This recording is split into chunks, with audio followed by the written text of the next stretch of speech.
Did you know that parents rank teaching financial literacy as the toughest life skill? That's where Greenlight comes in, the debit card and money app made for families. With Greenlight, you can send money to kids quickly, set up chores, automate allowance, and track spending with real-time notifications. Kids learn how to earn, save, and spend responsibly, while parents have peace of mind knowing smart money habits are being built with guardrails in place. Try Greenlight risk-free today at greenlight.com/Wondery. That's greenlight.com/Wondery.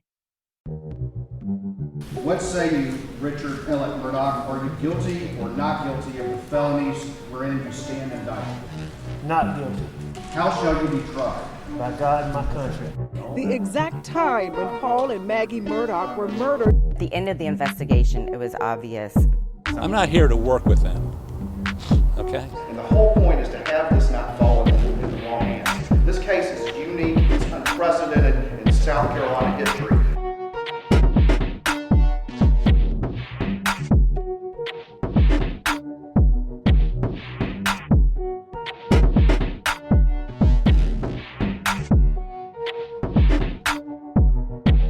Hey, welcome to Unsolved South Carolina, the Murdaugh Murders, Money and Mystery. We are here for our daily recap of what's going on in the Murdaugh murder trial. And we want to start this podcast off, this Friday off, with breaking news that we wanted to share with you about the trial. And I'm going to let our legal analyst, South Carolina's former Attorney General Charlie Condon. He's here with us, as is our executive producer, Drew Tripp, and Master of Controls and Production back there, Max Harrison. Charlie, tell me what we've learned. Hard news. I can confirm from a very reliable source on the defense team that they focus grouped the defense that they're going to be using, that the killing or the murdering of the defendant's son and wife, that jurors would find that just really hard to believe when you put the motivation being financial crimes. It's central to their defense in light of the focus group, as I understand it. And hard news here. In other words, this issue has been tested, and it's tested very well for the defense. And they're using it effectively during this trial. It's been their theme, and no reason they're using it, because they know that through the focus group, that people have a really, really hard time believing that someone who has money trouble would be motivated then to kill his wife and his son. So that's the hard news that I have, and just wanted to share it with you. I'm so glad you did, because it's something that has been running, I think, kind of running over in all of our minds, is how is the defense keeping up this this play, basically, that, you know, the defendant is going to be found, you know, in their mind, not guilty, because this kind of crime he would never do it. I mean, I think that's what we hear over and over again. Right. It's unthinkable that a man who's been to all the baseball games, just literally that weekend, you know, they were together, right? Yeah. And that day he was messing around on the truck, right, with his son. There was always this perception of a loving atmosphere. So I guess when the defense, and we don't know how the defense put it to the focus group necessarily, but they presented a loving father who, up until literally minutes, if less than an hour before they died, was treating his family like loved ones. Yeah, and there's no evidence of separation, right, or fights. The evidence thus far, and of course we're early in this trial, but the evidence thus far is that it was a happy family. Wouldn't you say? That's the evidence. And that's what the focus group agreed to. Well, as I understand, it was tested with the focus group. Would you have issues with convicting somebody of murder of the person's son and wife, based upon the motivation that he had horrible money troubles? And the focus group said I would have real issues convicting someone based upon that motivation. And, as I talk to folks about this, that is one question that does repeat itself. Well, what's the motivation here? Then you say, well, the state's theory is it's the white collar, as I've talked about, turning into blood red collar because of the financial crimes, turning into horrible violent crimes, horrible murders. A lot of people do have questions as to how that could possibly be. And it is true. If you start thinking about our human experience, we all at times have had issues with money or this or that. And even if you have extreme financial issues, it is hard to imagine, isn't it? Doing something that violent. Mm-hmm. And that sounds like that's going to be a big your part family. of the defense. Mm-hmm. To try and, have you ever used a focus group like that? I have not. I've not been involved with one. It's very common in the legal profession, particularly on what one would call high-value cases on the civil side. And, of course, this is an important case on the defense side. So it would make sense to have done it, but I've had read that there was possibility of this, but I can now confirm that, in fact, it did happen, and it tested. The news here is that it tested the highest, the best. In the defense's favor. Yeah, in the defense favor. And it doesn't surprise me. I mean, the confirmation was that it was focus group, and the clear information to me was this was the top one that they feel would be the most effective. And we've heard it. I mean, from day one, haven't we? That is there any you're saying? And yeah, I agree. And you notice how Judge Newman shut down the ludicrous argument because he's probably tired of hearing it, right? So anyhow, just want to share the hard news here. We can move on to some other great topics. Yeah. Well, I think thank you so much for doing that. And I want to go to the other flip side of this. We're about to hear a clip from a young man named Tony Satterfield. And I say this is the flip side because Tony Satterfield is one of Alex Murdaugh's financial victims. And we know this because Alex Murdaugh has already put a confession of judgment towards this case of $4.3 million in the Satterfield case. This is the late housekeeper of Murdaugh who fell, was in a trip and fall incident at his home. And through insurance settlements that he had worked, her boys were supposed to receive up to $4.3 million, and they didn't receive a cent. Listen to when he comes up to testify. He's testifying to try and get the financial crimes included in this jury trial. Right now, this is without a jury. Listen to Tony. Did he tell you that they had already gotten a settlement for $505,000? No. Did he tell you that they had already gotten a settlement for $3.8 million? No. Had he ever told you that there was an umbrella policy for $5 million? No. Did he ever mention to you anything about forge? No. Did he mention anything to you about structuring any settlement? No. Did you give him permission to steal your money? No. This is a case that we've been following for a long time. We've done podcast episodes on this.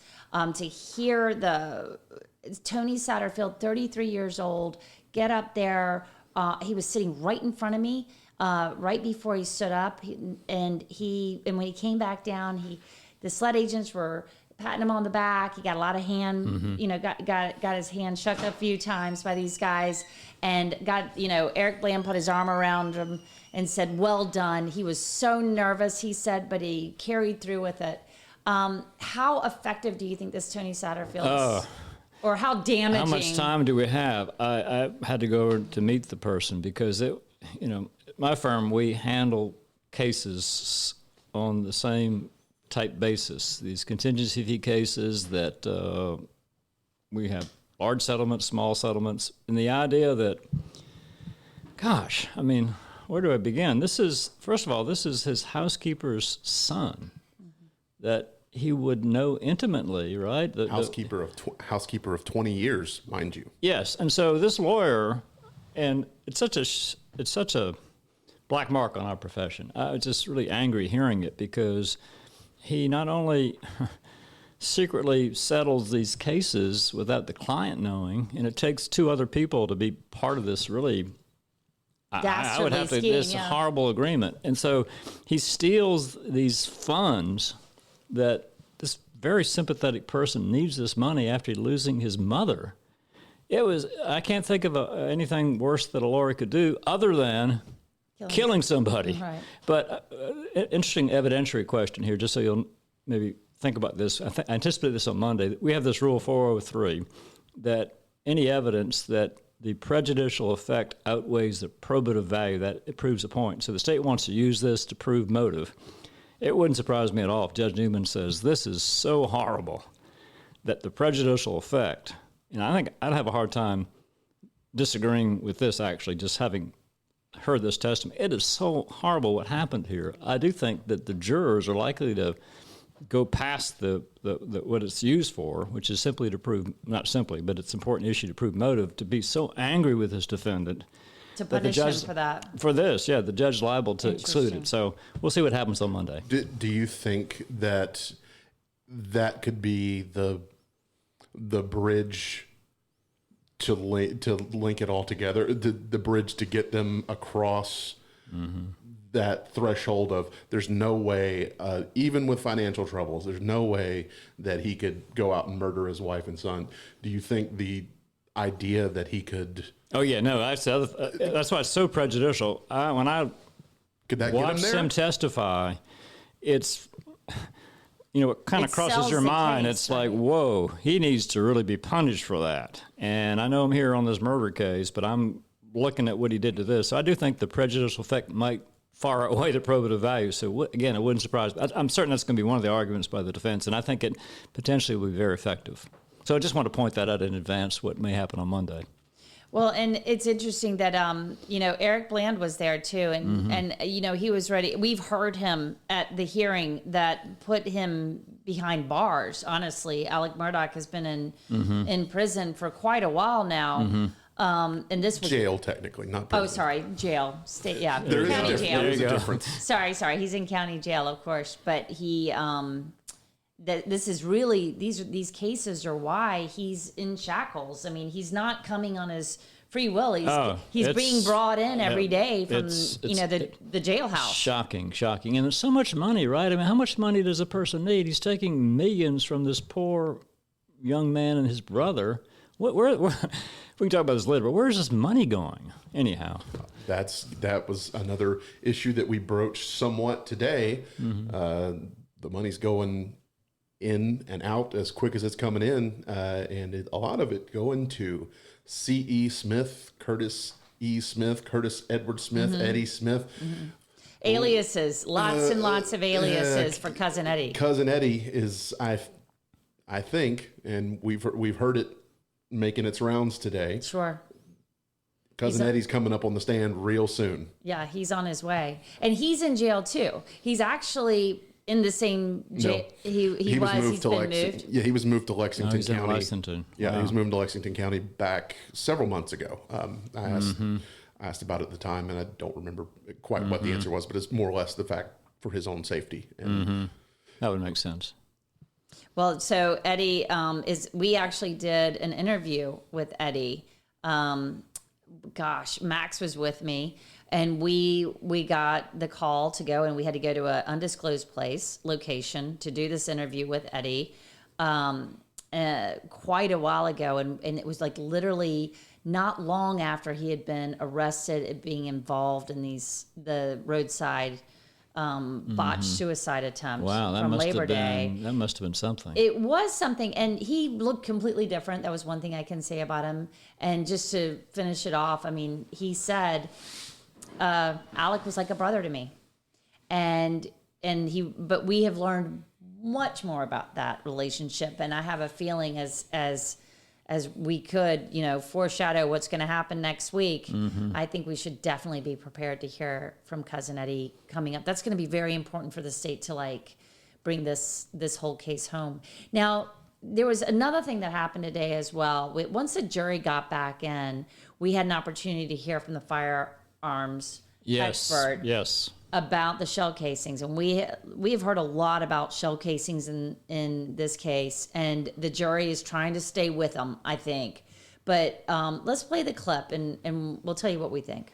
If I understand it correctly, the items collected right by Maggie had been loaded into, extracted to, and ejected by the same firearm that were identified. That items were picked up by the side of the house.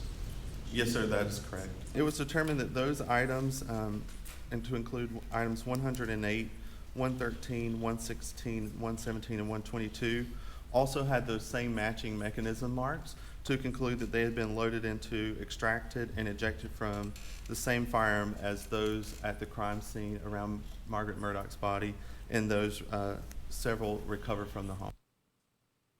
So that was the evidence. Yes.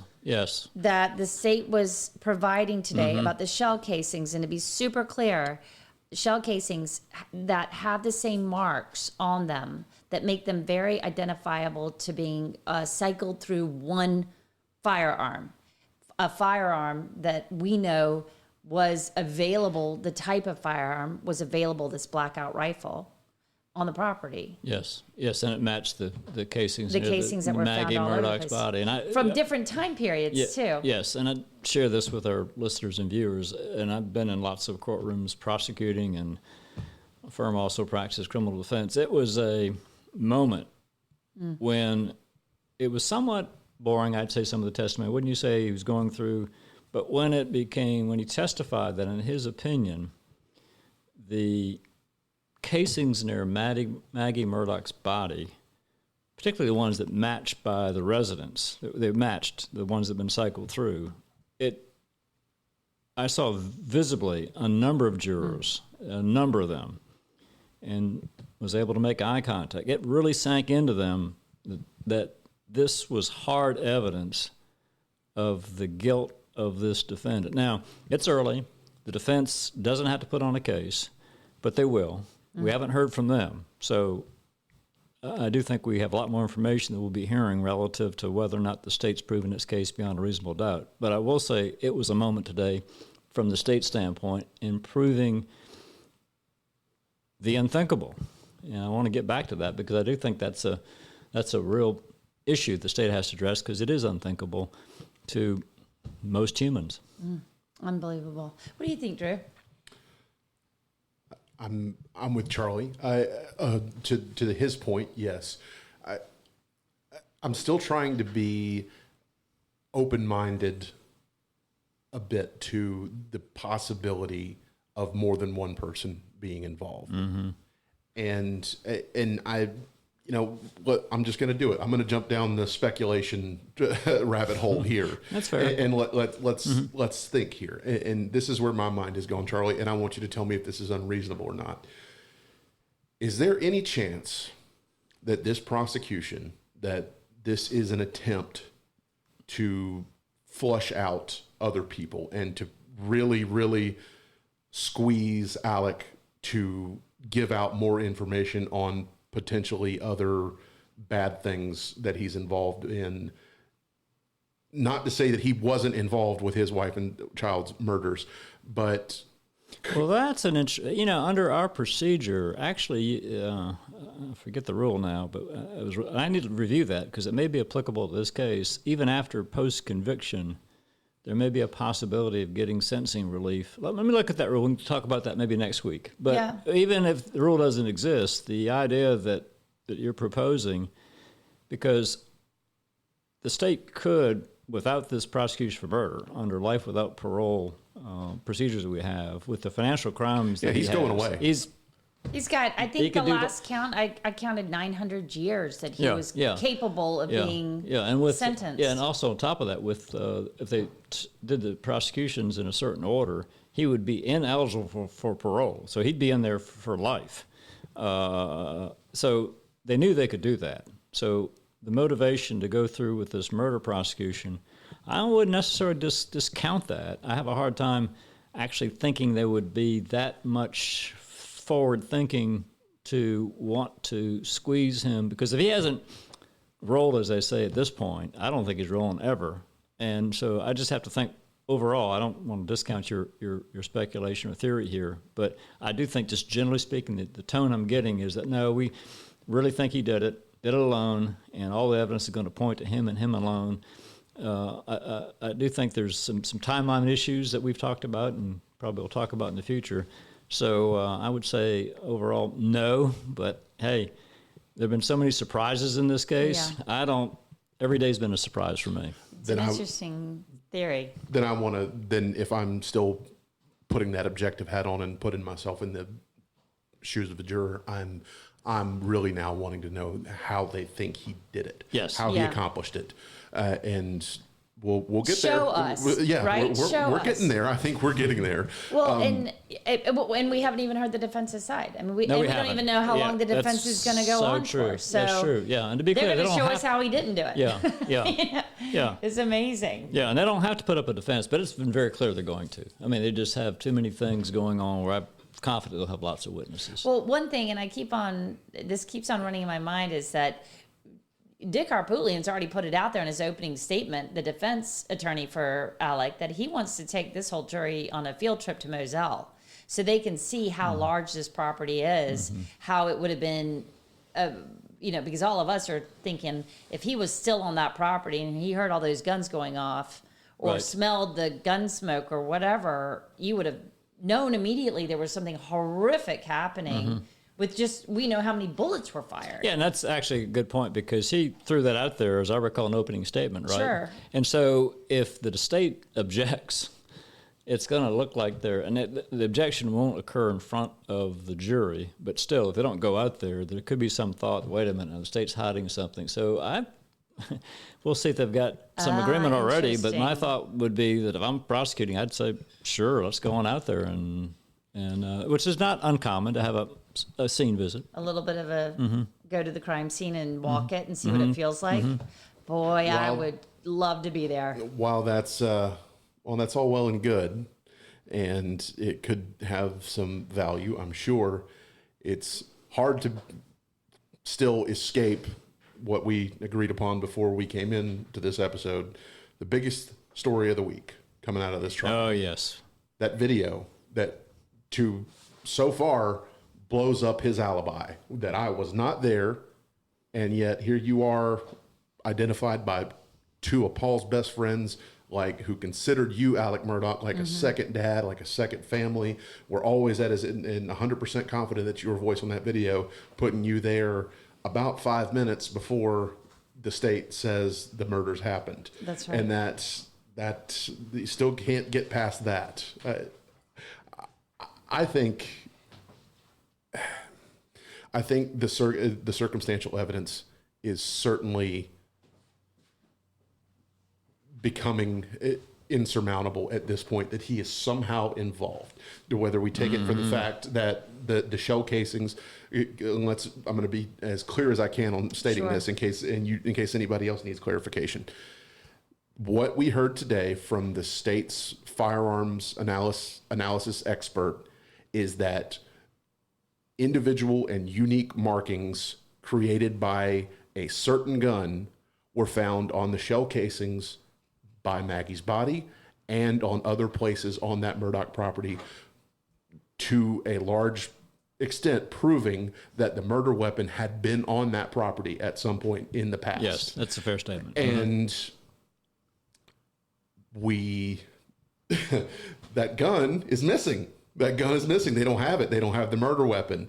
Where is it? Where did it go? And there's proof now that it's been there. There's other little things that we've heard throughout the week that his alibi doesn't match up with the timings. And there was the little thing about, well, Maggie had left and gone to the doctor that morning, and if we read Maggie's texts, she wasn't there at all. Alec wanted her to come home that day from the beach, and we hear that she likes staying at the beach. She didn't like staying at Moselle. It's getting there. After another. Right. It's so convoluted. But the big one is the video. Yes. So let's play the video. So this to us was probably the biggest moment in the state's case this week. Agreed. Get back. Get back.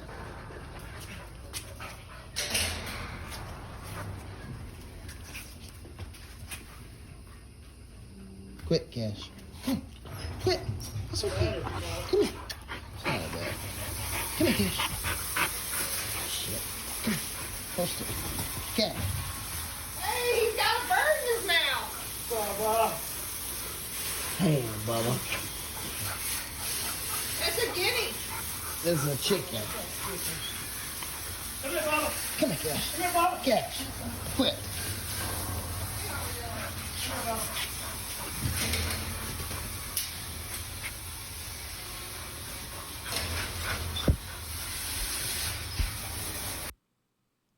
Wow.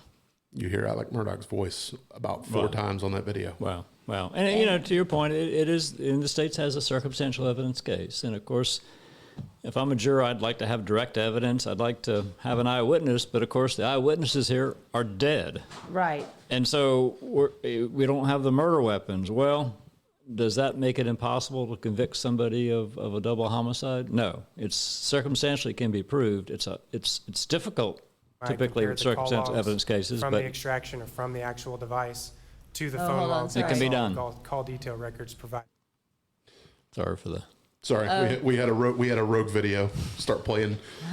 Max turned his head for 1 second and it betrayed him. Back on track. Charlie, what were you saying? I was just saying the reality of where the case stands is these strands of the rope that we've talked about, that you can prove a circumstantial evidence case, and I think that a really good analogy is a rope. If you have a single strand of that rope, it's very, very weak. But you get 2, 3, 4, 5, and I counting strands here. What would you think? Maybe over 100 now? Mm-hmm. There's a lot. There are a lot of strands, and I think it's starting to be a pretty stout rope here. Well, and I think what the state's done so well, as we've watched, it's very hard to explain chaos. And I feel like they're doing a very good job of explaining the chaotic nature of what was going on in every facet. We knew that it was chaotic just because it was a busy young family to some degree that was doing lots of things. But then you start seeing, as you start peeling back the layers, you see the chaos and how stressful that chaos really was. From the boat crash incident with Paul to, you know, they're building up to all of these truly right. And the financial issues. He was stretched financially, and those financial documents. Wow. I mean, he was not good with money, was he? He it looked like to me he was in some bad investments, and money was just flying out. But I still don't quite get where it all went, though. Yeah, well, I think that's going to be next week. I think there's a lot to come next week, and it's going to play. It's going to play itself out. I mean, the defense is going to have a lot to tackle next. We did want to clear up one thing, and this was about the deleted calls on Alex Murdaugh's phone. We were talking about it. Let's go ahead and play that clip that Max the one that just almost played a little while ago. Compared the call logs from the extraction or from the actual device to the phone logs that I saw on the call detail records provided from Verizon. On the date in question on June 7th, I only saw 2 FaceTime calls on the phone extraction, and I saw a series of around 73 phone calls on the Verizon call detail record. So I think last night we kind of glossed over that a little bit and maybe didn't give you an accurate timeline of what exactly happened, what exactly was being said right there. Those 73 missed calls weren't over a several day period. They were a single day. Oh, is that right? I missed that, yeah. When there was, I think going back a day or two, there had been more testimony that they had pulled more days in a broader look. But the 73 missed calls were missing, according to our re-listen of it, the 73 missed calls were missing from the day of. June 7th. Yes. And Charlie, to your point about strands and circumstantial evidence, why are 73 missed calls missing from your phone? Wow. Yeah. Yeah. Evidence of guilt, isn't it? Hiding evidence. So, yeah, it's... who was he calling? Why was he calling? Who was he trying to get a hold of? And I know this is a little bit off topic, too, but I just can't leave today without talking about the bank, right? I mean, it looked like it was his personal piggy bank, right? I mean, who does that? And I guess Russell Lafitte must have been his key contact there.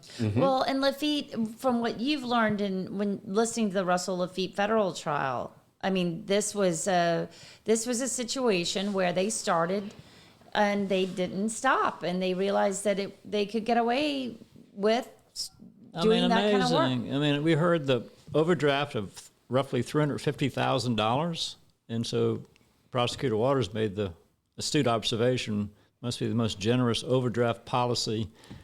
Do you say in the world or in the country? It's I think in the world, in the history. Yeah, Is what he said. And I think AUSA Emily Limehouse made that same point during the federal trial for Russell Laffitte. And she's been here too, by the way. Yeah. And I think Russell, his dad, and his sister, not just Russell, but his dad and his sister, potentially have a lot to answer for there, because one of the most incredible things to come out of that Laffitte trial was the fact that when the rest of the bank's board of directors and other members of that executive committee started asking questions and saying, "Hey, this doesn't look right," Russell Laffitte's dad got up in front of all of them and said, "We've been giving him money. We're going to keep giving him money, like in no uncertain terms." And you have to wonder, did he know the full extent of what his son Russell had, according to a jury's conviction, been doing knowingly? And that was the overwhelming evidence. Yes. But the new CEO would say that he testified well. He's the new one, and I think the prosecutor called him new sheriff in town. It looked to me like he's going to right the bank there, and wish them well going forward. Trying to steady the ship a bit. Yes. Yeah, I think you're right. Well, we have wrapped up this week. We are going. Oh, do you have one more thing? No, I just want to thank, I just really want to thank everyone who has been tuning in, whether you're watching along Facebook, YouTube, abcnews4.com. That's our home website for us at WCIV TV in Charleston, ABC News 4. We're putting all this stuff on video so you can watch along with our YouTube channel, our Facebook. We're streaming on Twitter tonight. We've done that a few nights in a row now. We've also got the podcast. This is how we started doing it, was just on the podcast. If you're looking for us, we'd appreciate it. We're really thrilled to see today we're looking at the Apple Podcast charts. We are in the top 50 true crime podcasts on Apple right now, which is just amazing for us. Yeah. So that's in large part to all of you listening. If you're watching and not listening, please go like and subscribe to us on our podcast feed. Anywhere that you listen to podcasts, Spotify, Apple, go for it. We'll be there. Max has on the video feed right now. He has the full screen graphic up that shows you what you're looking for as far as trying to match up with the actual name of the show. It is Unsolved South Carolina: The Murdaugh Murders, Money, and Mystery. That is the name of the podcast, Unsolved South Carolina, The Murdaugh Murders, Money, and Mystery. If you can search either of those two things, if you're looking for us on the podcast itself, if you're watching and not subscribed to the podcast, please look for that. You'll look for this logo, the Unsolved South Carolina logo. That's what we're branded under. We do several other podcasts. We have one for the Brittany Drexel case. That's right. It's running right now. We just dropped a new one last week. The most infamous missing person case in South Carolina of the 21st century so far. Max is trying to attack me right now as I'm speaking. He's trying to wrap me up aggressively. I know. This is why you've got to get a camera on Max and Drew. That is going to be my goal next week. It's going to happen. I know it's going to happen, but you got to see our setup over there too, because we're all working hard today. But I want to send y'all home with the thought that this is far from over. We're going to be following every step. We want you to follow along with us. We've got it looks like we're going to have quite a bit more testimony. So We'll see you soon. We're signing off for this week. I'm Ann Emerson, Charlie Condon, Drew Tripp, Max Harrison. Thank you so much for being part of our day. Max, who did this music. This is Max. This is Max. Where would we be without our music?